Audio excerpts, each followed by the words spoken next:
John. And if he's bringing in duress, Renegade doesn't seem like that's really good enough. I mean, job. you can counter the Maelstrom Pulse on to keep your planeswalkers alive. That's the problem. We're not going to wait 2 extra turns to play our planeswalkers now either. We're going to throw them out when we can. Yeah. Oops, I gotta fix the life total. If anything, he might have brought in like Celestial Purge or.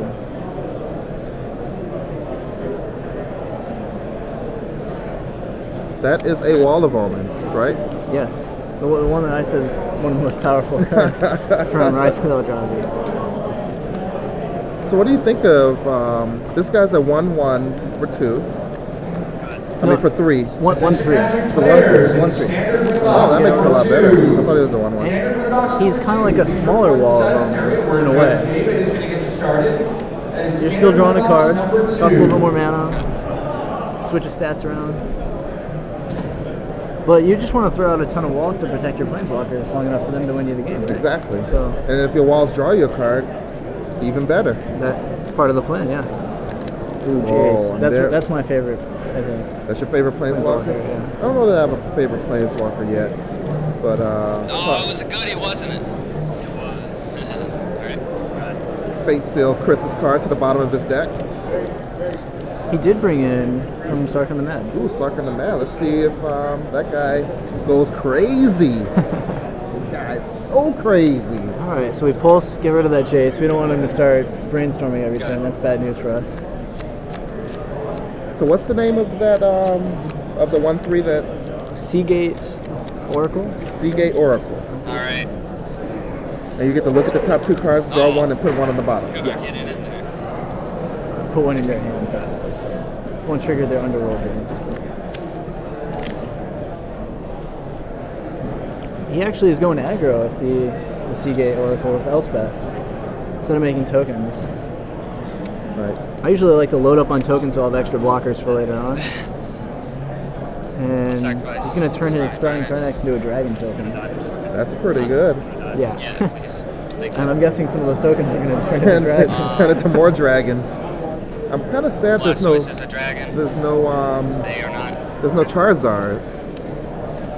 So the Blastoise is a dragon. 5/5 dragon. Charizard would make more sense. Right, and the Thrynax tokens, those saplings are the 1/1s over on the other side.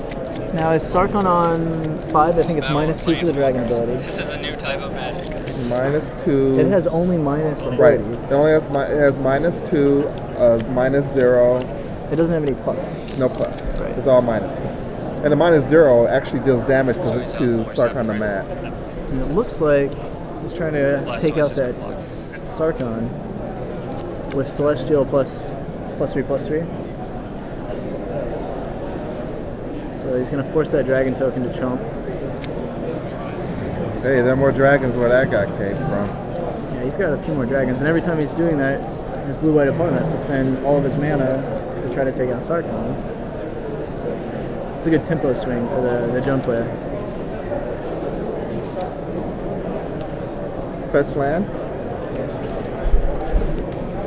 What if he played Broodmate and then turned the Thrynax token into another dragon? He'd have 12 power and dragons. And what is the ultimate on Sarkon? Isn't it deal damage? He doesn't really have an ultimate. He has number of dragons? Power you control?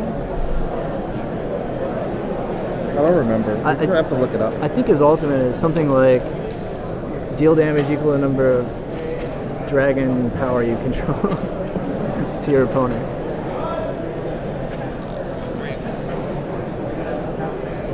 Blastoise gets promoted. Attention Magic players, I need Richard Davidson and Aaron Wayne to the side events area. Your win box is waiting for you. Oh, the dragons themselves deal damage. That's what people are saying in chat. Oh, they deal damage to equal to their power. To target player? Yeah. To opponent.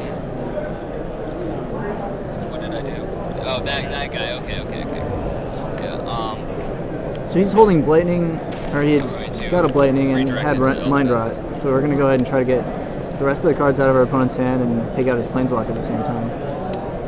I think he only has 2 cards left, yeah. Yep, so 2 wall them all. Wow. That's like getting rid of 4 cards. Yeah, that's huge. can't see exactly what Scott drew. Hope it's good. It costs. He's just going to keep eating dragon tokens, I think, as long as he can. His opponent can attack the Sprouting Thrynax token. They both battle each other's planeswalkers. His opponent could hit him with Raging Ravine this turn, since I think he's holding all lands, depending on what he draws. Do it the rest. Probably not relevant. Although we're probably going to save that until we need to get a negate out of his hand. Alright, so 4 mana, activate Raging Ravine. In comes a dragon. Elspeth attack you. Okay, so the dragon's attacking Elspeth, and the Raging Ravine is attacking Scott.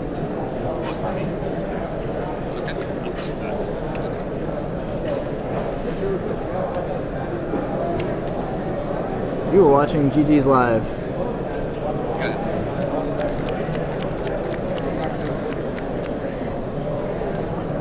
I can't hear what anyone's saying other than you and the people over there. He was asking if we're recording. We're actually live on the internet. Yeah. ggslive.com. Celestial Colony gets in there yet again. Life total is 11 to 20. Is it going to become a manland slugfest for the rest of the game? Well, I think Raging Ravine wins that slugfest. Yeah. There's a second colonnade, so if he gets up to up to 10 mana, 12 mana. And we still got a couple of chump blockers to throw on the way. Dude, I don't know why we didn't use the 1/3 instead of the 0/4. Well, we're keeping the 1/3 on the board because of the 2 Sprouting Thrynax tokens that are still out there. They want to stay back.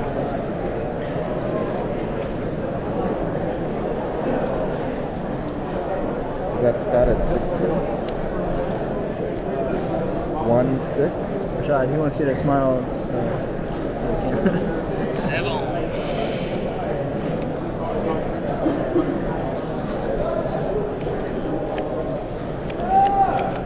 Alright, so Chris goes down to 7. And shows him a flash freeze. Off to duress. Yeah, flash freeze is duressed away. Those probably came in for the negates, would be my guess. Yeah. It's a nice trade, especially when you need to resolve your Maelstrom Pulse or anything. All your spells in this matchup are important to resolve. You like that? You like that note of wisdom? All of your spells in this matchup are they all equally? All important. They're all important to resolve. Just make sure you resolve your spells. Can't win if you don't resolve your spells. I think it's just that there's a few really key spells that you want to flash freeze, more so. I'm probably pumping here. Like Lightning, that's a huge one. You don't want to get too formed early if you're playing control, because you need to make your land drops and still have the big finishing control spells. 11 to 4. Broodmate's another key one to want to flash freeze.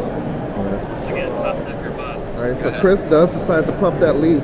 Haven't seen one both games. So the life totals are 5 to 4. So now that's game. That's game. Colonnades can't quite erase the Raging Ravine, you're right. I like that deck though. I don't think they ever will be able to. By the time you can activate the second one. Okay. I wasn't sure He left because negate in. I some don't early, know if I but you're like playing that. like the 4-2 type guys and things like that. So. Alright, so that was a quick 2. We're getting a lot of quick matches. Speaking of quick matches, you think the matches at in Grand Prix DC are going to be that fast? It's going to be standard. There'll be some lightning fast matches, right? I think by then people will have this figured out what cards from Rise of the Eldrazi to make the greatest impact. We'll probably see more of the blue-white decks, or better versions of the blue-white decks, better versions of the red aggro burn deck. Exactly. So May 22nd, 23rd, if you're in the area, you definitely should go. Even if you're not playing, just the experience is awesome.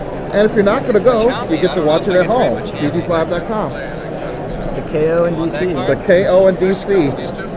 Thanks to dreamwizards.com. They are the wonderful organizers for that. So that's going to be awesome.